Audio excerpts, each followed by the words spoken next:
my brothers was really young, and I won't say which one it is. I have three, so I won't reveal his name. But he got caught in a lie. He had an assignment to do for a class, which was to create a poem. And he got an A+ on his assignment. The teacher was ecstatic about this beautiful poem that my brother had created. So much so that she, without anyone knowing, sent his poem to some company that creates one of those, these are the people you should know, these are the students you should know in America. And sure enough, he was profiled in this book for his poem. And the whole family, of course, was very proud of him and got all excited, and everybody purchased copies of this who's who of students in America kind of thing. And unfortunately, a little time after that, my parents got a notification that someone had caught something in terms of what my brother had done and realized that he had committed plagiarism. In my family's house, my parents had for us kids this children's encyclopedia set. And in there were some poems, and there was a particular poem, a very beautiful poem, but unfortunately it wasn't my brother's. And he got caught in a lie. A little lie, he thought at the time. What could happen? What could go wrong? But you can see how the story played itself out, that little lie turned into a bigger lie, which turned into a bigger lie after that, and so forth and so forth. That's the problem with lies. They distort truth. We have in today's gospel the temptation of Jesus, the three temptations that we hear of. And behind each of those temptations, there is a lie. There is a distortion of truth that the devil tries to use as a way to convince Jesus to fall into temptation. With that first temptation, Jesus, of course, comes out of these 40 days in the desert, having had no food, and of course is hungry. And the devil says to him, well, why not turn, if you are the Son of God, why not turn one of these stones into bread? Now, there's nothing wrong with trying to feed himself. Jesus was hungry. When you're hungry, you should eat. But what was going on there was that, first of all, Jesus was being tested, especially in terms of his identity as the Son of God. If you are the Son of God, he had just been baptized in the Jordan River, and the Holy Spirit descended upon him like a dove, and he heard the voice, everyone heard the voice that said, "You are my Son. On you my favor rests."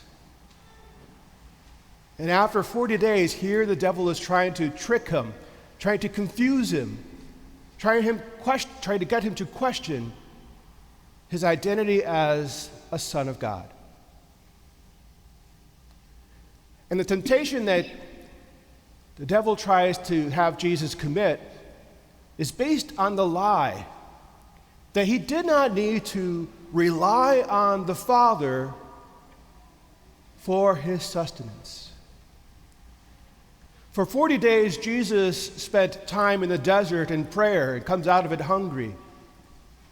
For 40 years, the Israelites wandered in the desert, and through it all, God provided for them, especially with manna from heaven when they had no food. So you can see the significance of what the devil is trying to do here. You don't need to rely on God. Take care of yourself. You're hungry. It's worth it. The second temptation, which is the temptation to have all this power and all the riches of the world. Again, there's nothing wrong with power and riches. Power can be used to effect good change in the world. So we need people to be in power to be able to lead those changes, to make those changes happen. There's nothing wrong with riches and wealth. Wealth can be used to help ease the suffering of others. But what the devil is doing here, he's trying to distort that. And the lie behind this temptation is that Jesus can worship God and power and money at the same time.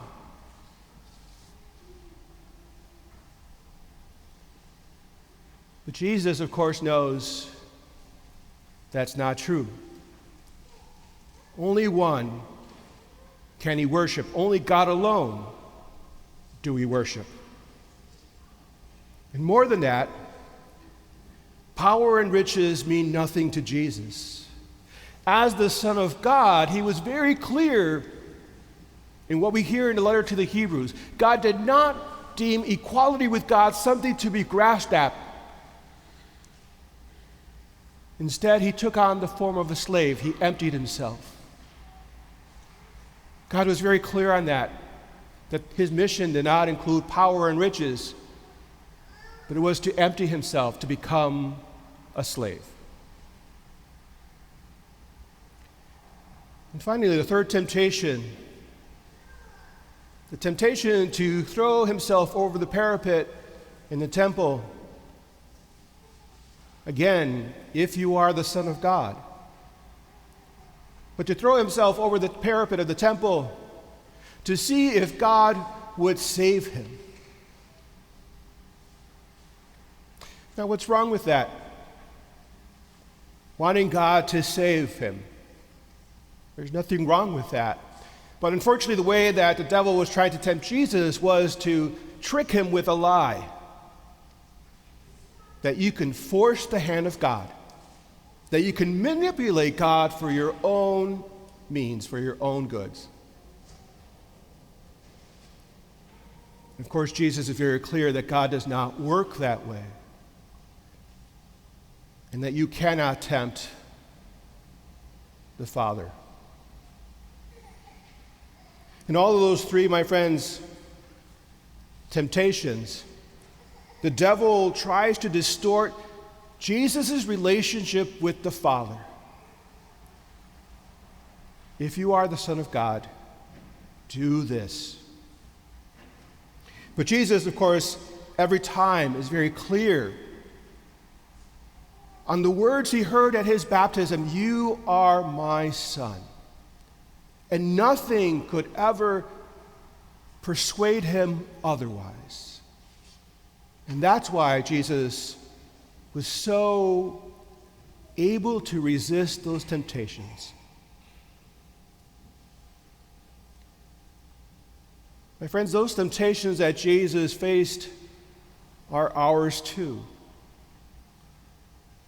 Those lies that Jesus had to deal with, we also have to deal with in our own daily lives. What's wrong with little lies? Again, little lies lead to bigger lies, and those lead into bigger lies even yet. How many times have we found ourselves in similar situations like Jesus, where we've been told the lie that you don't need to rely on God. You can do this. You're your own person. God had nothing to do with this. You're the one who worked hard to earn all this money to buy this huge house.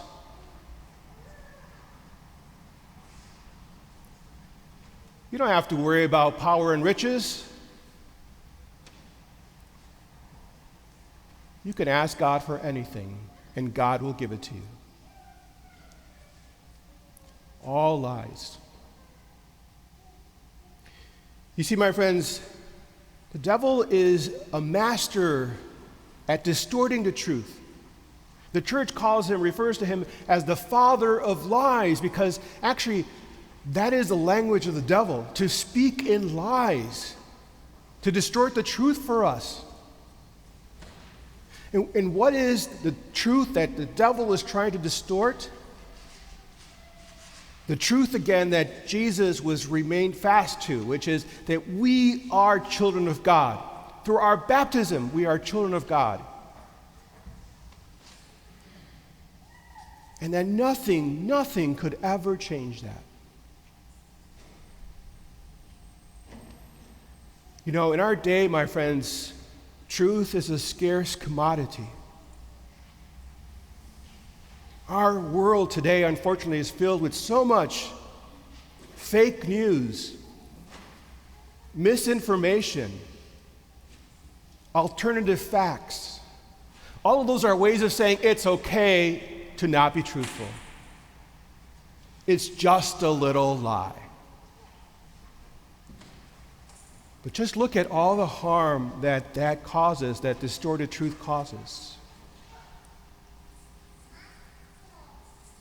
Because things like misinformation, my friends, over these past 2 years has led to the death of literally thousands of people here in the country alone at the hands of COVID-19. Alternative facts, my friends, justifies or helps to justify a country invading another country without warrant, to attack innocent civilians, to create what's going to be one of the biggest humanitarian crises our world has ever seen, which is happening right now, all through Eastern and Central Europe. My friends, what's the one message for us today that we need to carry forward with us throughout the rest of Lent and perhaps make it our work during Lent is this, that we are all children of God. We have to be confident in this just as Jesus was. And as such, we have a responsibility to that relationship,